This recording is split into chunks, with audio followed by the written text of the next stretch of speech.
Hello everyone, welcome to my channel simple learn. इस video में हम कोलबर्ग्स मोरल डेवलपमेंट थ्योरी जो है उसको हम डिस्कस करेंगे। सबसे पहले इसमें कुछ की पॉइंट्स हैं वो आपको पता होना चाहिए। जैसे मोरल मोरल क्या होगा? It is concerned with the principles of right and wrong, good और बैड। जब हमें पता चलेगा कि क्या चीज सही है क्या चीज गलत है, उन दोनों में कंसर्न करना is a moral. Next is moral development. Kohlberg defines moral development as development of individual sense of justice. Means Kohlberg define करता है कि मोरल डेवलपमेंट क्या होगी जब एक इंडिविजुअल पर्सन को जस्टिस का पता चलेगा कि क्या चीज सही है और क्या चीज गलत है। और ये कॉग्निटिव डेवलपमेंट भी से हम कहेंगे। मोरालिटी क्या होगी? Morality includes sense of right and wrong, correct or incorrect. Morality of a person develops with the increasing age. So morality क्या होगी? राइट और रॉन्ग का डिसीजन पता करना, और ये एज के साथ इंक्रीज होती जाएगी। जैसे जैसे हमें मेच्योरिटी आएगी वैसे हमें पता चलेगा कि कौन सी चीज जो है वो राइट है और कौन सी चीज जो है वो रॉन्ग है हमारे लिए। Next is moral dilemma. If a person stuck in dilemma, there is moral reasoning is applied to know what is right or wrong. जब कोई पर्सन किसी दुविधा में फंस जाता है तो वो अपनी मोरल रीजनिंग लगाएगा कि उसे क्या करना चाहिए, उसके लिए क्या सही है और क्या गलत है। It depends upon the cognitive maturity. ये कॉग्निटिव मेच्योरिटी पे डिपेंड करेगी। जितना ज्यादा हमारा दिमाग जो है वो विकसित होगा उतना ज्यादा हमें राइट और रॉन्ग का जो डिसीजन लेना है उसका पता चलेगा। For better understanding there is an of Heinz dilemma. Next, इस डिलेमा में क्या था? उसने कोलबर्ग ने एक एग्जांपल दी थी जिससे आपको पता चल सके कि क्या चीज जो है वो सही है और क्या चीज गलत है। तो यहाँ पर एग्जांपल है, a man's wife is dying. There is one drug that could save her, but it is very expensive and druggist who invented it will never sell it at a price low enough for the man to buy it. Finally, the man becomes desperate and considers stealing drug for his wife. What should Heinz do and why? So इसमें क्या कहा गया है कि एक जो आदमी है उसकी वाइफ मरने वाली है तो उसको एक ड्रग की जरूरत है जो ड्रग उसकी वाइफ को बचा सकता है, और वो ड्रग बहुत ज्यादा एक्सपेंसिव है और जो इसको बेचने वाला है वो लो प्राइस पे इसको नहीं देगा। तो वो जो आदमी है वो बहुत ज्यादा डेस्परेट हो जाता है और सोचता है कि उसे ड्रग को स्टील कर लेना चाहिए, उसको चोरी कर लेना चाहिए अपनी वाइफ की लाइफ को सेव करने के लिए। तो उसको हाइंस को क्या करना चाहिए और क्यों? तो यहाँ पर क्वेश्चंस आ जाते हैं कुछ। Kohlberg asks a series of questions such as Heinz should not steal the drug since it would be break of law. तो उसे वो ड्रग स्टील नहीं करना चाहिए और लॉ को ब्रेक नहीं करना चाहिए। दूसरा क्वेश्चन पूछा जाता है, Heinz should steal the drug and accept any prison sentence. उसको ड्रग को स्टील कर लेना चाहिए और जेल में चला जाना चाहिए। Next is Heinz should steal the drug and not go to the prison as this is unfair. उसको ड्रग को स्टील कर लेना चाहिए और जेल में नहीं जाना चाहिए। ऐसा करेंगे तो वो चीज जो है वो अनफेयर हो जाएगी। सो इसके बेस पे उन्होंने 3 लेवल के बारे में बताया था। वो 3 लेवल हैं, pre conventional, next is conventional and third one is post conventional. हर एक लेवल में दो स्टेजेस हैं। वो स्टेजेस हैं, first stage is ओबीडेंस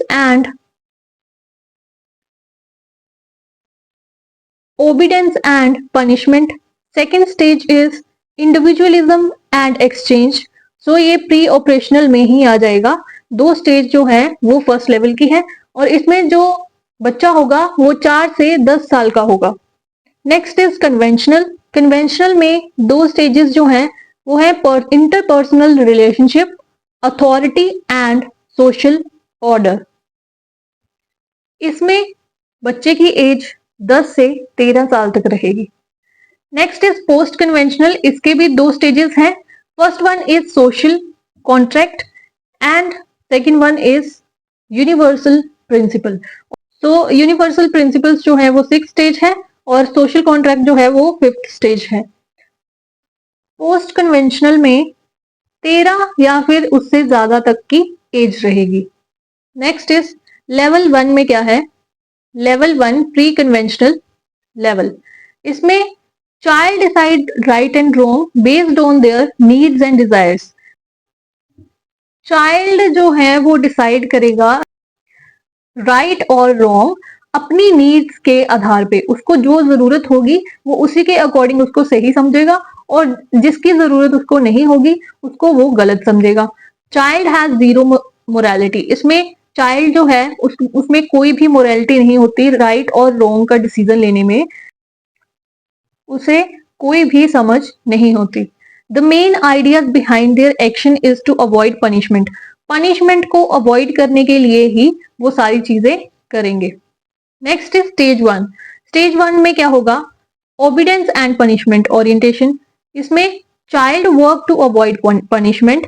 if they gain reward they repeat the same work to do to gain reward. तो इसमें क्या होगा कि जो बच्चा है वो काम करेगा पनिशमेंट को अवॉइड करने के लिए। अगर बच्चे को रिवॉर्ड दिया जाता है, कोई भी काम करेगा तो उसे रिवॉर्ड दिया जाएगा, तो वो सेम काम दोबारा करेगा रिवॉर्ड को गेन करने के लिए। Next is stage 2। स्टेज 2 में क्या होगा?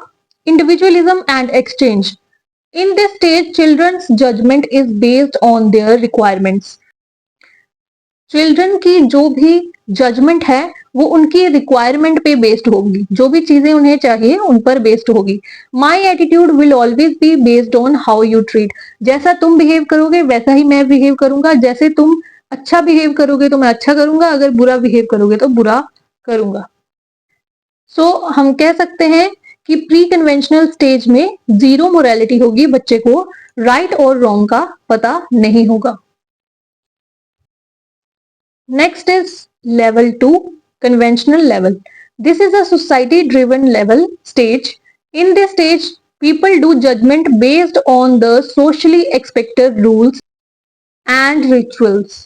So इसमें क्या होगा? जैसे ही सोसाइटी उनको चलाना चाहती है वैसे चलने की कोशिश करेगा बच्चा।